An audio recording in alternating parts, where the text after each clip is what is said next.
you're seeing EUDR right now, how that's Yeah, I playing was out, about to bring that or up. not, has not playing out yet. And obviously that was like, most people agree that that was like a deeply flawed piece of legislation Hmm. uh, that was then subsequently picked to pieces by, essentially everyone who might be affected by it.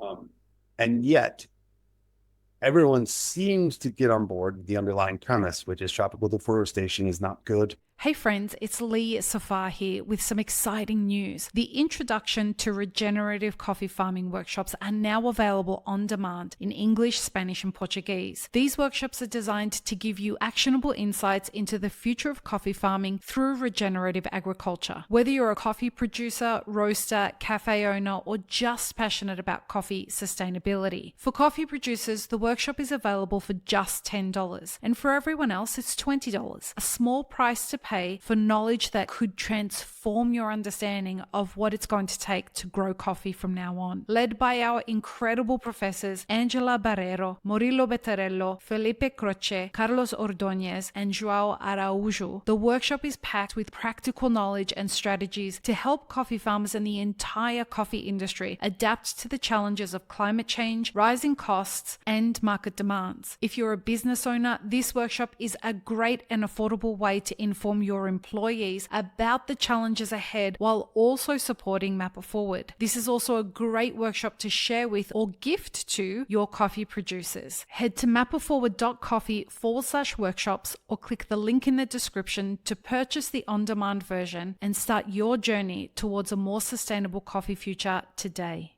Welcome to the Daily Coffee Pro by Map It Forward, friends. I'm your host, Lee Safar, and this is the final episode, unfortunately, of a 5-part series with Nick Brown, editor of the Daily Coffee News by Roast Magazine. We are talking about connecting the dots in the coffee industry, and there are many conversations that are happening in coffee at the moment. Some of them are the right conversations to be having for whatever the fuck that means, but others are not the right conversation that needs to be having for whatever that means. All of it's subjective. In your opinion, Nick, what are the conversations that we should be having in coffee right now? Yeah. So this question just naturally makes me uncomfortable because I'm far more comfortable asking questions than I am like telling people what to talk about. Uh-huh. I like to ask them what they would like to talk about. Uh-huh. So, like, I sort of feel like it's not my place to say or to address this. Like, I'm way more comfortable chronicling. Anyway, like, to attempt to answer the question, I will say that like things got really messed up 5 years ago, whenever COVID was. Mm-hmm. Things got really screwed up for us and for everybody else. And I hate to even bring it up because it's such a depressing topic, but um, the conversations we were having in coffee broadly, not we daily coffee, big high level conversations were climate change, um, power dynamics in coffee, how they play out in the market, um, value. I mean, obviously, we're talking a lot about value in coffee now, but that like living wages, smallholder farmer issues, coffee labor issues. Mm-hmm. We were getting a lot more attention before COVID, and then COVID happened, and then all we were talking about for a little while was like, how do consumers get coffee through like a plastic glass? And then it just turned into supply Right. chain short for the next 2 years. Like all those just got sort of thrown out the window. Mm-hmm. You can see them coming back now, but I sort of feel like momentum was lost. Mm-hmm. So what I personally would be more interested in seeing people talking about like climate issues and how they are affecting coffee production and potentially markets moving forward seems to be this huge issue that keeps coming up over and over and is only being lightly addressed. for years, you had people saying, look, academics and the sort of sustainability set within the specialty coffee segment saying climate changes are happening right now and they're affecting Arabica production and they will continue to affect it. And that in turn will eventually affect prices. And I think that we could argue that's all coming home to roost now. Mm-hmm. And the coffee industry is going to end up being largely reactionary as opposed to progressive in that regard. So I think that's a critically important conversation to have. Again, I'm not necessarily having it, but would love to see it. Another conversation that I think that would be really interesting to see in coffee would involve more open discourse about regulation, government regulation. Okay.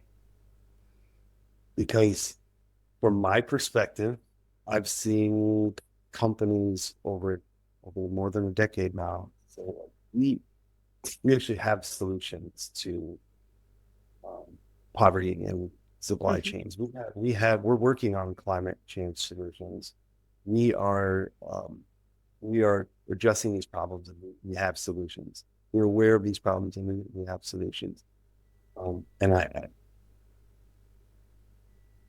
And as we mentioned, like the first episode, like the solutions haven't come at the scale that might be needed for many people. I think there's a segment of people in and around coffee who would say that additional regulation might be required to make the sort of meaningful change, like more interventions are required to make meaningful change within the coffee industry.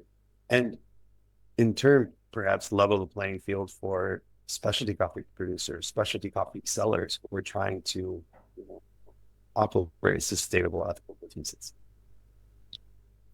What does that kind of, what level does that regulation come at? Is it at the NGO level?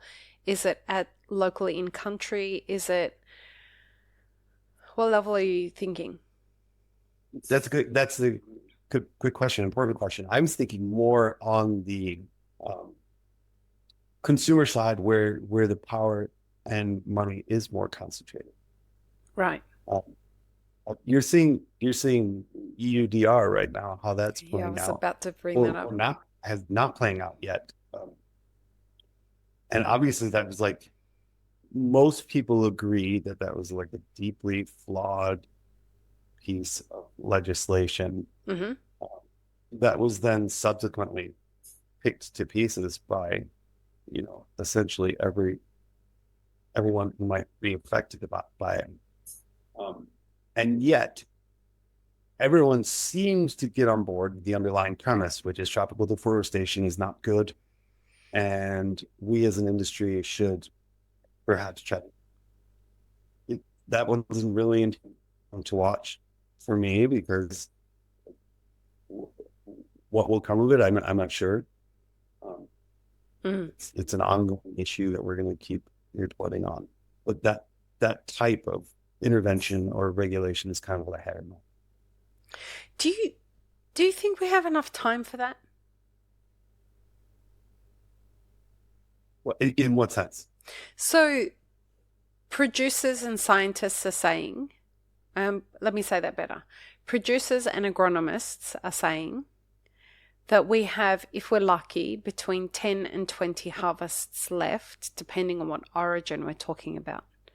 Do you think legislation moves as quickly as that?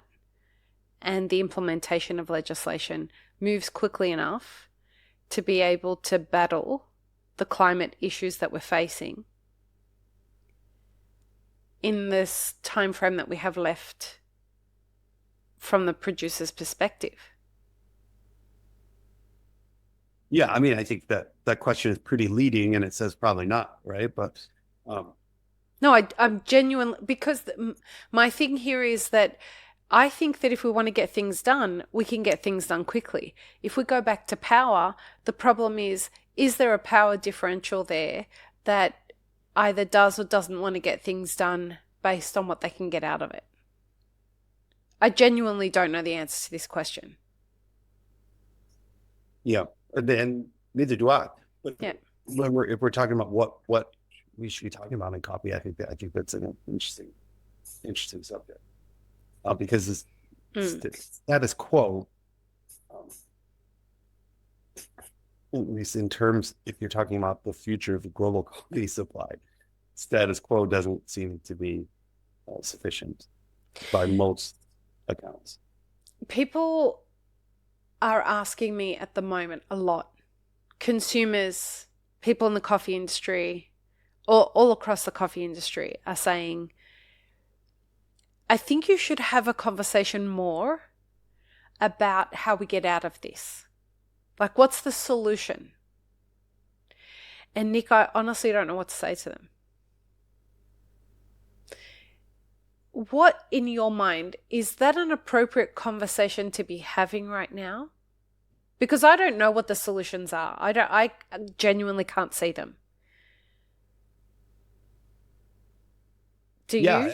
I think that goes back to what we talked about in previous episode, which is, we've had these same conversations. A certain segment of the, especially coffee industry, has had these same conversations over and over and over, and continues to beat their heads against the wall. And nothing seems to change at scale, right? But I do think coffee needs to remember that it is a special industry where these conversations are happening. So just the very act of the conversation, having discourse about these things, I think is special to coffee and important in moving things along. Obviously, I don't have answers. I wouldn't. I don't know anything, and if I had answers, I would probably employ them to gain great power and wealth or something. I'm not sure what I would do with the answer. I don't think you would. You don't strike me as that kind of person. That look on your face.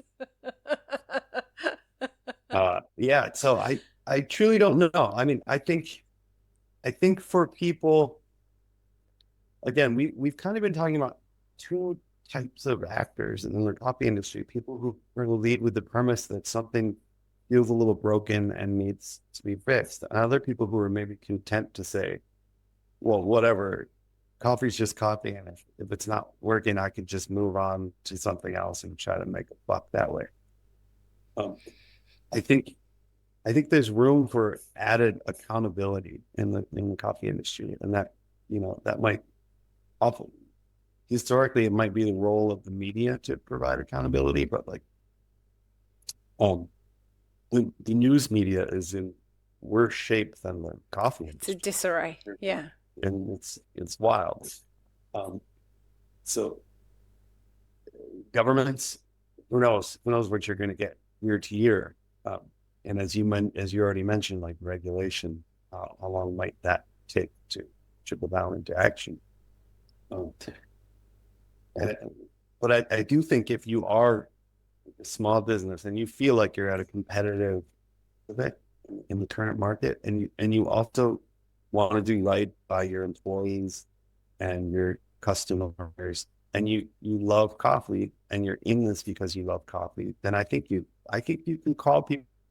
You can call, if you see activities in coffee that appear to be nefarious or unfair or potentially even illegal, call it out.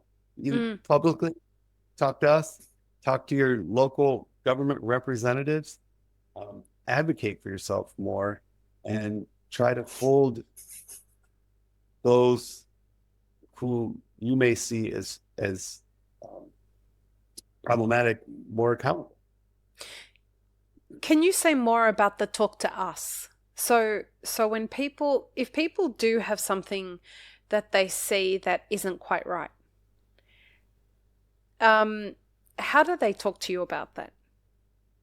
Because I suspect that there's a process that happens around that. I suspect that you have a vetting process. You want to figure out what you want to talk about, right? That if we're talking about what conversations should we be having, Why should people do that? How do they do that? What's the process? Yeah, good question. I mean, we're just people too. So reach out to us anyway, meaning like it's not like some system you have to go through. Just reach out. We have contact pages on the website or whatever. And you know, what we're trying to do with Daily Coffee News and Sweet Rose Magazine too, all we're trying to do is give people information and resources to kind of help them do their jobs more effectively, and be more well-informed and be successful with the idea that most of the people that we talk to on a daily basis are ethical. They are trying to do right by coffee. They're trying to do right by coffee consumers. They're trying to do right by farmers. They're trying to live like a sustainable, healthy business life within a volatile environment in which there are many competitive disadvantages. So we're at the trade shows, we're around, talk to us, make your voices heard. I'm always happy to talk to anyone off the records or on background about any of these issues, because for me, they're incredibly intriguing and interesting. Like, I feel very grateful that I get to write about coffee and cover coffee and talk about coffee all day, and from an outsider's perspective, because it's way, way more interesting than the vast majority of the industries I could be covering in the B2B sphere. I thoroughly enjoy reading your articles. I like the way that you write. I like the way that you approach things. I'm not surprised at some of the ways that you've answered the questions that we've been talking about today, because you take a more balanced approach to the way that you write than many other people that I do see writing in coffee. There are a couple of people who, and I'm not someone who follows journos. That's not what I do, but in coffee I do, because I know the industry and I know who I want to trust, and who I can see that they're trying to be very objective in the way that they're writing. So I really appreciate that about your writing. The thing I did want to ask you is, there's a thing that happens in our industry. I don't know if you can talk about this or not, but it happens in the coffee media. And there is this practice of paying for articles. And it's just so cringe. Is that something that is unique to our industry? Does Daily Coffee, can you pay for an article on Daily Coffee News? No. The short answer, no. Great. And no, we don't have paid majority in time. Go on. I just want to say it's media industry, especially the online media industry, has evolved incredibly over the last 20 years. Yeah. And paying for editorials, it's definitely not a coffee thing. It's all over the place. Right. And I get for paying for editorial, but I don't get for paying for articles that aren't editorials. Like, I don't understand the people who are, and this is a whole other podcast series that we don't need to get into. I'm quite concerned about some of the publications in our industry that I know for a fact are taking some payments for some articles that are actually moving the industry. They have an impact on the way coffee producers do things. They have been detrimental to those kinds of things. And I didn't know that happens everywhere. Look, editorials, I know that they're paid for. I was just surprised that people would take money for articles and not reveal that it was. I thought you had to reveal it. Basically, that's what I'm saying. I thought you had to tell people that you're taking money for an article and tell people that this is what this is. Apparently not. Is there any kind of rule that says that you should be telling people if the article was paid for? Not necessarily, no. I think most most journalism school professors would tell you to be transparent with your audience about where the money's coming from, Right. and that kind of thing, because the most important relationship that you have is the one with your audience. Yeah. And so maintaining trust is paramount. But everyone has a different model. Everyone has different motivations. And, I think there's a lot of wonderful writing being done about coffee from a lot of different sources. And again, going back to coffee being special, it's a much like richer, independent media landscape than like, daily Then broccoli. daily broccoli news, Right. daily vinyl urethane news. Right. There's more interesting people doing more interesting stuff. Excellent. Well, Nick, I want to tell you that, like, I'm just so glad we finally had this conversation. I hope that you will come back on the podcast again. I hope that we can kind of follow what is happening in 2025 and into 2026 and see what happens with regards to the power dynamics and how the dots are connecting up. I hope that we can have this conversation again in, let's say, 12 months and see where it goes, because I don't think anyone can predict what the end of this year is going to look like. So, yeah, thanks for coming on the podcast. Will you let people know how they can get in contact with you and with Daily Coffee News and Roast Magazine? Yeah, of course. Nick at dailycoffeenews.com. If you have any time, you go to roastmagazine.com or dailycoffeenews.com. Thank you for reading. And Lee, thank you so much for having me on the podcast, on the show. I really appreciate it. It's been a really interesting conversation and a pleasure to talk to you. So peace, love, and peanut butter. Well done. Have an amazing rest of your day, everyone. Bye. I really hope you enjoyed this episode, friends. Please don't forget to show us some love by subscribing, liking, commenting, and most of all, sharing this podcast with your friends.